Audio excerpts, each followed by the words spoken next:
What you gonna do? You can't fight the future. Wrestling God. ProWrestlingRadio.com presents. Are you talking to me? Pro Wrestling Radio live online. You think The Rock actually cares? What is he doing here? Oh, it's true. I'm bringing everybody with me. That's hard time. Call in with a question or comment. 6, 1. Can you feel it? I hate your ever. Hold the damn phone. Toll free at 1-877-800-8834. That's how I roll.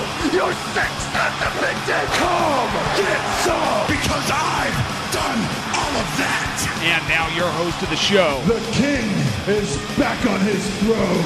Eric Excuse me. Gargiulo. And that's the bottom line because Stone Cold said so. Eric Gargiulo with Lou Albano, the captain, the book, The Complete Idiot's Guide to Pro Wrestling, 2nd edition. And Lou, can you tell me a little bit about the new book? Well, I'll tell you, 2nd edition, it's got all the updates in. You've got The Rock in there. You got Stone Cold Stevens. It's got some of the older timers in, like the first book did, Bruno Sammartino and so forth. Right. It's The Complete Idiot's Guide to Pro Wrestling. It doesn't mean you're an idiot if you watch wrestling. It's a series of books. The Idiots of Elvis Presley, Beanie Babies, Computers. And this has all the inside information of training camps, how to become a wrestler, what to do, where to go, how to do it. And it's a very, I would say, I don't know, I say enchanting, or I don't want to use that word. It's a very, very educational book if you like professional wrestling. And as I said, some of the things they're doing today in professional wrestling I'm not crazy about. I liked it better in the older days. However, it's big box office business, and, I got 14 grandkids. At times I tell them not to watch it. Right. You've got to calm some of it down. Owen Hart getting killed, coming down in the ring. It's got everything in this book. And as I said, it's, for me, I was in it for 48 years. Right. Now, Bert Sugar and I got together. We wrote this book, and we're getting very good response on it. And, hey, I feel great about it. Yeah, it's like a real extensive reference guide to pro wrestling. It's the most extensive reference guide I've ever seen. Well, I really appreciate that comment from you, because you're definitely a legendary expert. And, you're radio. You're very dominant in what you do, and people love you. So, hey, God bless you. Keep up the good work. Thank you. Now, talking about your career going back in the day, how did you get started? Well, I got started years ago, come out of service, and this is around 1952, and Vince McMahon Sr., Willie Gilzenberg sent me down to him, and I started wrestling, and wrestled for about 20 years, and Bruno Sammartino said, you know something, you're not a great wrestler. He said, but you're a good talker, a good BSer. He said, you never shut up. So they started me managing in the 60s with Crusher Verdue, and then I went on to have Cicluna and Curtis, and I had the Moondogs, and I had the British Bulldogs later on, and I had the Valiant Brothers, and the Wild Samoans, and Andre for a while, and Tarzan Tyler, Luke Graham. I had them all the way up to, as I said, Jimmy Snuka, Superfly Jimmy Snuka. And we went through as a manager, and Bruno said, you become a manager, you'll be around for years. Well, I did that. 1984, a fellow that I knew before he even got started in show business, used to come to the matches as a kid in the 60s. In 84, he calls me up and come on in and read for Brian De Palma, Wise Guys. Right. This guy was Danny DeVito. Right. And he got me that Wise Guys. He super well, Cyndi Lauper video, Girls Want to Have Fun. Stay Tuned with John Ritter and Pam Dauber. I've done Body Slam, that, and 65 episodes of the cartoon show Super Mario with live segments and the voice of the cartoon. So, they've got me going, and I'm working on something now. I just finished a picture called The Father and the Son. Okay. I'm working on another one that we're going to be working on called Big Time. All right. With, we have in there Eddie James Olmos will be directing it for Miami Vice. Okay. Lorraine Bracco gave us a letter of intent, which was his wife. We also have Burt Young, Frank Gorsha, and Captain Lou, and so that's keeping me busy with appearances and commercials and so forth. Hey, it's enough for me at my age. I'm going to be 30 this year. Wow, absolutely. You don't look a day over 29. Oh, boy. Let's add another 38 to that 30, and 68, 69, you're right on the head. Out of your entire career, what was your favorite part? Well, I liked when I became a wrestler, okay? I became a manager, I should say, and my favorite was, there was a lot of excitement in WrestleMania 1. Sure. Really, we got that together with Cyndi Lauper, and we had Muhammad Ali as the referee, and Liberace as the timekeeper. That was in 1984. That was the first WrestleMania. Billy Martin, God rest his soul. We had him, Gordie Howe, and it really an extravaganza. And that's what started off WrestleMania, which I believe is, one of the big events with the WWF.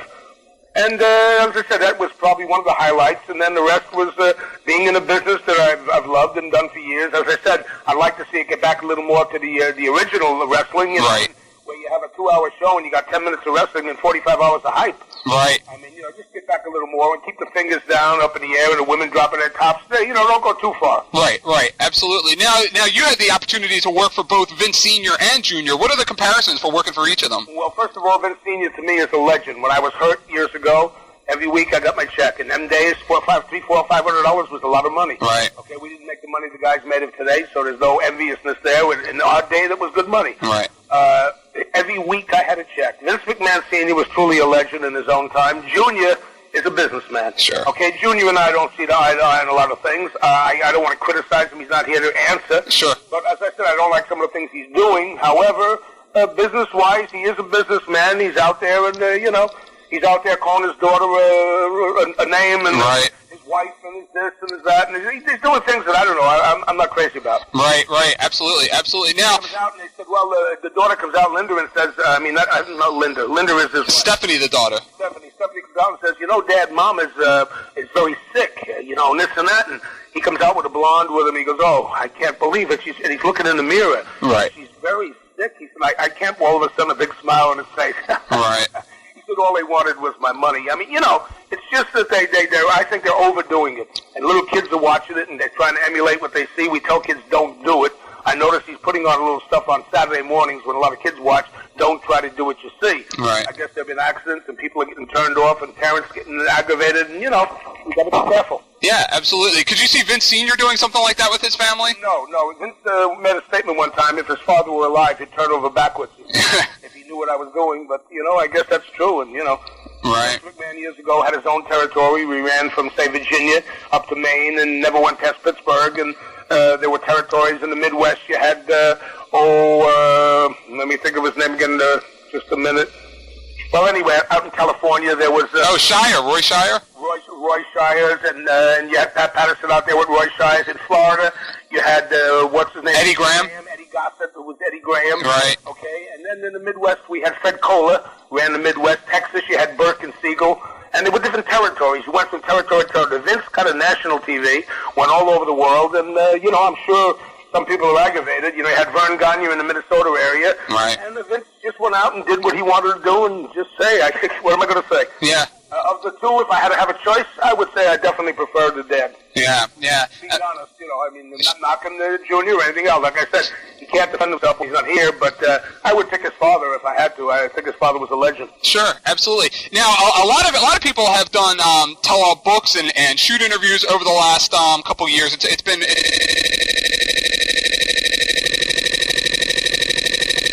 big, and a lot of the guys from your time talk about the days where you would get fired at television and then wind up back 6 weeks later and he wouldn't know the difference. What are the true stories behind that?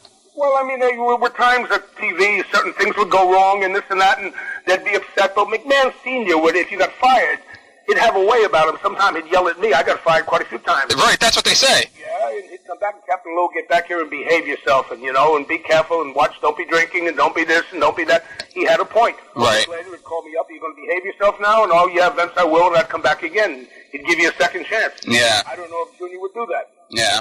Now, what are your memories of working with Jimmy Snuka, both as his manager and then working the feud with him? Because there's a lot of stories about Snuka being real crazy outside the ring and all that stuff. Well, Jimmy, I think, is seasoned with age. He's not a kid anymore. Right. He's not that old. I guess he's in the late 40s or early 50s, whatever. He's doing independent work, and we got back and forth and had that feud on TV and went around with Jimmy Snuka. And all I would do in my day, I wasn't a great wrestler. I'd go in there and hit you with a gimmick or so forth, a piece of wood or something. When he came back at me, I'd run to the dressing room. Right. As a villain, the people would, you big fat son of a gun, stay and fight, you coward, you. I said, hey, once I get beat, I said, they're going to be happy. I said, we won't draw any more money. Right. But I did that for years, and then I finally became what we call a baby face, a good guy, and started handling. I had Andre for a while, then the British Bulldogs, and and again with Jimmy, and Jimmy turned back and forth. But Jimmy's still going around with King Kong Bundy and all the fellas, and they're making appearances here and there, and they do independent shows, and they do very well. Yeah, absolutely. What did you think when you watched the infamous and now very famous Jimmy Snuka dive off the top of the steel cage on Bob Backlund? Well, he was really the one of the originator of that. I mean, that was amazing because you're up there 10, 12 feet high, and I mean, just one bad thing. I wouldn't go for it, to be honest with you. Right. When I wrestled him, he wanted to do it to me. No, you can jump on me from the thing, but there's no way. If he got up on the top, I'd roll out of the ring. Right. You know, I figured, hey, I can barely walk as to this, you know. Sure. Excuse me. Yeah. Okay, go ahead. Oh, okay. Sorry about that. I didn't know if you had more to add. Now, again, you talked about Andre the Giant. What are your memories of working with Andre the Giant? Well, Andre was a superhuman guy, you know, very difficult in his life because they told him he'd never live to 40. He made 46. Right. And he kept growing. I think they did something to his pituitary gland to try to stop him. But he'd walk down the street and he'd call everybody boss. You know, he'd say to me, look, boss, they're looking at me. And you know, you get 50 people turn around. A guy was 7'4" and over 500 pounds. They'd be staring at him, and I mean, the guy was, as I said, he was an amazing athlete, a strong human being, and I don't think nobody could beat him if he didn't want to be beaten. Let's put it that way. He wouldn't be beaten. Right. I mean, he was just a great guy. He made 46. He did the Princess Bride movie and so forth, and he was definitely a unique personality. And I know there's a heaven, and I happen to be a Christian. I believe in the good Lord Jesus, and I know Andre's up there with him. Right, absolutely. Now, another guy that has a reputation for being a little nutty outside the ring that you did a lot of business with in the opposite corner was Bob Backlund. What are your memories of Bob Backlund back in the day? Bob Backlund, I heard, is going to run for office up in Connecticut. That's what they say. Yeah, he mentioned to me. And as I said, Bobby is a pretty articulate guy. You know, he was a great amateur wrestler. Of course, he's a little off the wall, like you said. I mean, that's part of the showmanship in the wrestling. Sure. Bob is a pretty smart individual, and he probably would make a good, maybe state senator or something like that. Right. Now, a guy that you managed that it looked like you had a lot of fun with was Don Morocco. What are your memories of those days? Well, Don Morocco, I hear, is out in the island now, and he's renting out those boats, catamarans, and so forth. Yes. And Don was a great athlete. And, you know, I also had Fuji, by the way, Mr. Fuji and Saito. Yes. Saito was an Olympic champion, silver medalist for, you know, his country in them days. Sure. And as I said, Don Morocco, a very, very a good wrestler, a big man, you know, about, I guess he weighed about 260, 270, about 6'4" or 5, was very good. Right. Now, at the time, when they brought in Roddy Piper into the WWF, you were pretty much the top heel manager, and while Piper was kind of a crossover heel manager kind of a deal, was there any internal competition between the two of you? No, for a while, when we did the Cyndi Lauper video, you know, he called me out and, hey, Captain and Ben Maness and, you know, and Cyndi Lauper, and then I called her a little broad, because actually I was a heel, and she whacked me, you know, and hit me over the head with a pocketbook. I didn't realize she had a bottle of perfume in there, almost killed me. And then Roddy and I, you know, got into a little thing, and, you know, hey, fat man, come here. This was later on. And right. Roddy would go back and forth. Roddy's, you know, as I said, was a very good manager. He's acting now. I believe he's done about 30 movies. Sure. And they, you know, God bless him, and, you know, he's a young fella, and Roddy Piper was definitely a personality. Right.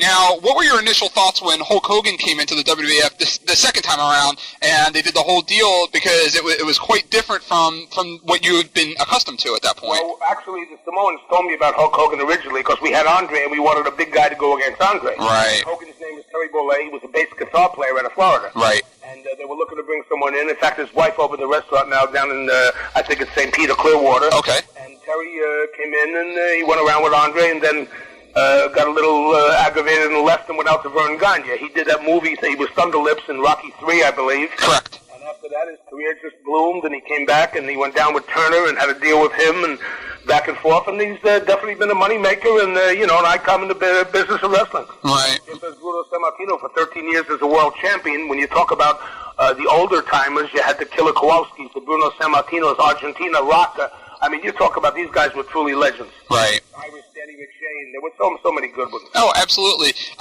But at the time when Hogan came in, what were yourself and a lot of the older veterans in the WWF thinking at the time? Did they see the change coming?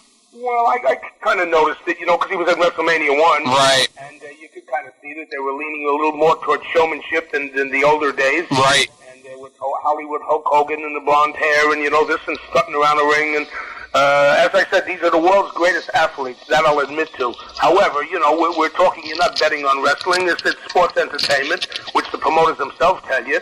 And as I said, Hogan coming in, it was definitely something new. And from there on, it just mushroomed and kept growing. Right.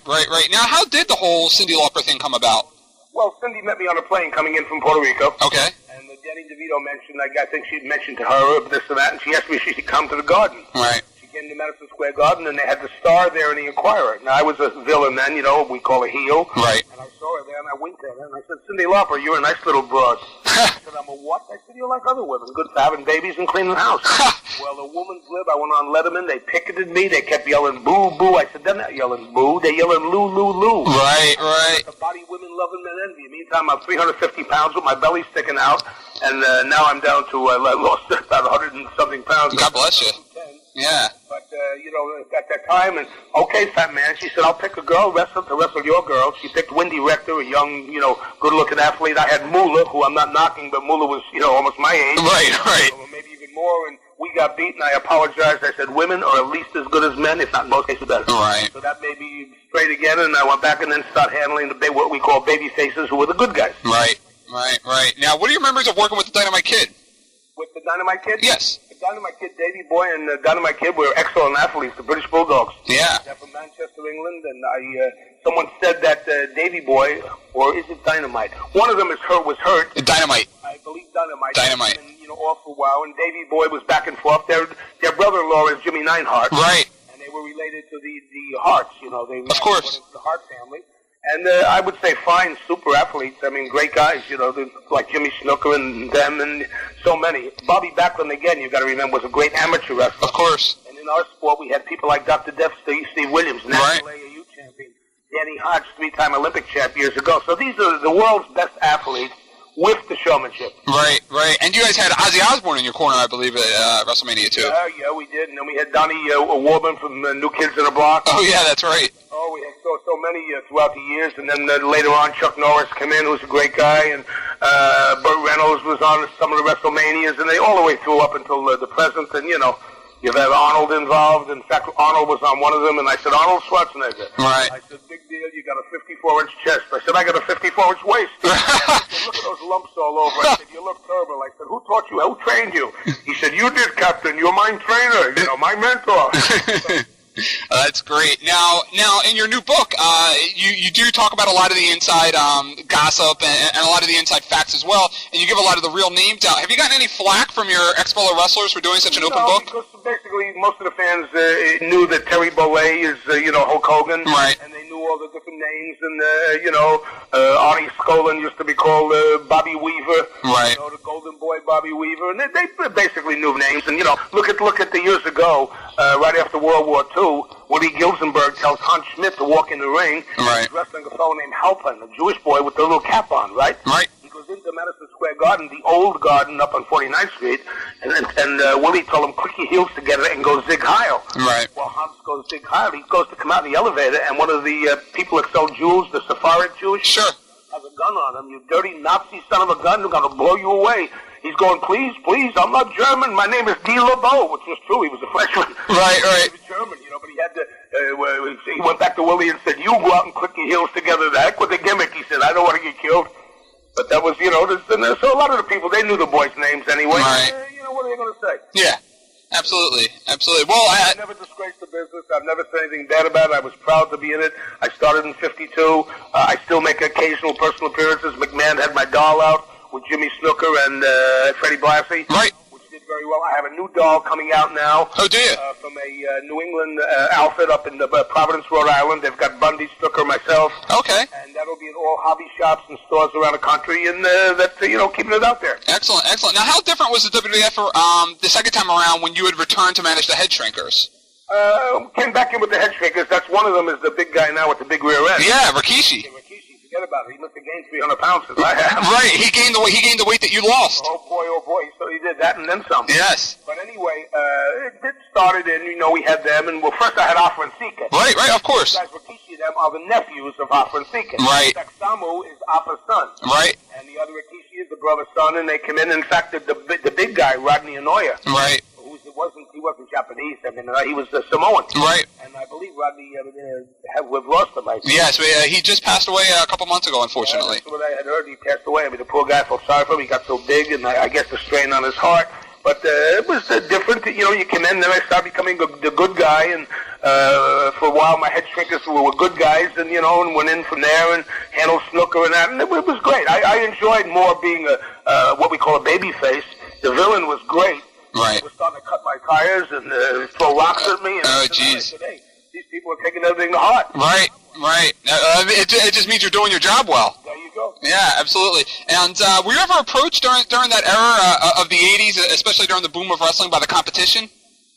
Yes, I've been approached several times by the competition. In fact, I took a premature release in my contract with McMahon. Wow. I was doing the movie, and for some reason he said, "Oh, you're a wrestler, you're not in Bum." I said, "Well, I'm going to do the movie. I already made a commitment. It was, I don't know if it was Body Slam or whatever." Okay. It was a little falling out. And I said, "I want a release." And he said, "I'll give you a premature release, but providing I didn't go down with the WCW for a year." Right. And that was now a few years ago. If I wanted to go now, I could. But as I said, at my age and the traveling and the this and that, I wouldn't even consider it. I'm doing, well what I'm doing. I did a national commercial for 1-800-ES-CREDIT. Right. I've got another couple of commercials lined up. I'm doing and I also made a deal with the World of Wheels. They're the antique car shows. Oh, yeah, they come to the area all the time. Yeah, and I was in with I just came back from Cincinnati with Jimmy Snuka and Bundy. Okay. And last year, they'll be doing this until, let's say, around April or May, and then it cuts out for the summer, and we come back in the fall. And we make appearances around the country. They had Diamond Dallas Page last year, and Jimmy Snuka and Bundy and so forth. And to me, stuff like that, and a few commercials, a little movie here and there, where am I going? I get up in the morning, look at the obituary column. If I'm not there, I'm happy. Right, absolutely. I said, I'm getting old. I said, what's the alternative? Right, absolutely. Two more questions. What's your relationship like these days with Vince Jr.? Vince Jr.? Yes. As I said, a person, nothing close. I mean, right. I met him on a couple of talk shows, and I gave my opinion. I didn't bury anybody, but I just gave what I thought. I wasn't crazy about what's going on today. As I said, he put my doll out. I made money with the doll. And right. It sold out. The fact that there's no more around. Right. So I really can't say anything. I wouldn't want to go back. I mean, to say, but again, I say his father was the greatest, and not knocking Vince. Like I said, he's not here, but it's not my cup of tea. Right, absolutely. And final question is, who was the greatest that you'd ever seen through all your years? Well, the greatest, one of the greats, not his great wrestling ability, it's just the charisma he had with the people, is Bruno Sammartino. Right. Argentina Rocca was magnificent. He just with his feet up in the air, and he was a great athlete, Rocca. Right. And Bruno was a big powerhouse. I mean, in 1959, without steroids, which he hated, he bench pressed 565 pounds and did 38 consecutive reps with 330. At that time, that was unheard of. Right. So Bruno was, definitely a legend. And then there was the Killer Kowalskis, and there were so many great, wrestlers. And if you want to get into amateur style, you've got people like Steve Williams and Denny Hodge, Olympic champs, and, there's so many great ones. Absolutely. Hard to single out one, but they're all terrific. Absolutely. And now that we're finished, could I ask you to record a bumper for my show? You sure can. Okay, you could just say whatever you want and who you are and that you're listening to Pro Wrestling Weekly. Whenever you're ready. There you go. Hey, I'm Captain Lou, and I'm telling you, you're listening to Pro Wrestling Weekly. So good, so fine, and so elated. One of the most informative shows in the nation. Pro Wrestling Weekly. I'm Captain Lou, and I highly endorse this show. Woo, do I feel good. Thank you very much. Now, where can I tell people to go get the book? All bookstores around the country. Barnes Noble, Macmillan, Simon Schuster's got it out. It's all around. Okay, do you have a specific website for it or no? Me? Do you have like a specific website for it or? They do have a website for it. I don't have it with me, the information with me, but they have a website for it, and it's in all bookstores around the country. Okay, and also what I'd like to do sometime is I'd like to have you out live on my show, and you could bring out some books if you want to sell the books or whatever you want to do. You're in where? I'm in PA. Oh, you're in PA? Yeah. Oh, where in PA? I'm right in Bucks County. Do you know where Bucks County is? Yeah, you're not far. Yeah. I used to go to PA. I got family in Harrisburg, family in Altoona, Alquipper. Oh, okay. All around Pennsylvania. Yeah. So what? Over the next couple of weeks, I'll get my station to put something together and talk to you about it if that's okay with you. That's very good with me. Okay. And just one more thing. A friend of mine. His name is Rob Feinstein, and he owns a lot of those pro wrestling stores. Right. And he wants to contact you about selling your book and maybe paying you to do some kind of a videotaped interview or something. Okay. So is it okay to give him your phone number? Give him this number right here. There'll be a recorder will come on if I'm not here, or my secretary will be there, and we'll go from there. Excellent. Well, listen, thank you very much. I grew up watching you in your heel days, and I can't tell you, there's nobody like you. I'm not just telling you that to kiss your, I appreciate that you're very articulate and a very good guy, and God bless you. And like I said, the good Lord Jesus is with you. Yeah, thank you. Good luck with the book, Lou. Take care. Take care.